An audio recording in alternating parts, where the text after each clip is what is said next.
it's harder because in practice, so in outside of academic or medical centers where there are specialists in that area, it's a very different ballgame, and I'm sure international is different from the United States, right? In terms of it may even be different in regional areas of how they give medicine and whatnot.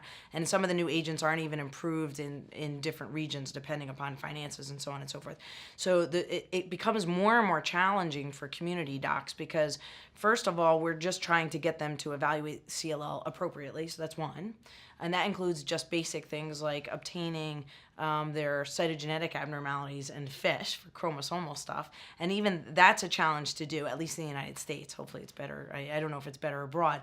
But we face a challenge, I could at least speak to the United States, where when we get referrals, there's a lot of missing pieces, And so we're just trying to educate the local physicians to try to get even baseline stuff to even differentiate the what we considered standard risk features as a part of their disease, because obviously now that there are new medicines that are approved for higher, if you have a 17P or P53, you're not going to use chemoimmunotherapy. You'll go to a novel agent. So our first hurdle is even trying to get folks to just do routine testing. And then what we were talking about this morning in the session was about all these mutations, right? So there are commercial lymphoid panels available that you can actually send on your CLL patients that will look at some of these mutations.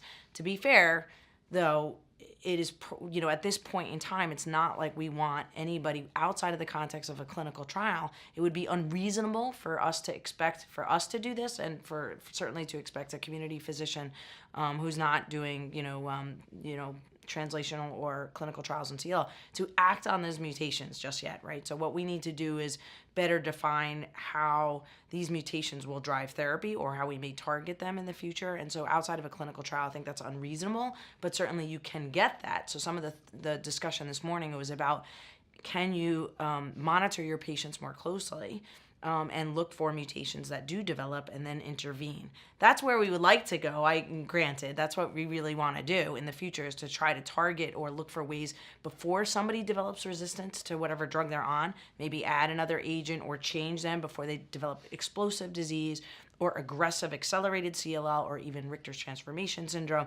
And that's ideally where we want to move, but we're not there yet in real world time, and sort of doing the technology and the diagnostics are actually already sort of there in some respects, but there's a lag behind even just the traditional testing and the routine testing of FISH and cytogenetics and molecular IgVH testing to be done by just routine, in practice. So until we get everybody up to that point, I don't think you're going to see changes on therapy for sure, at least in the practical daily application just yet. Hopefully, by us continuing and gathering this data and the molecular mutations analysis along with the clinical trials that we're running now, that we can then advance and then see if we can make some changes and do it in a quick enough fashion that we can then onboard everybody else. But in practicality, this is not routine yet.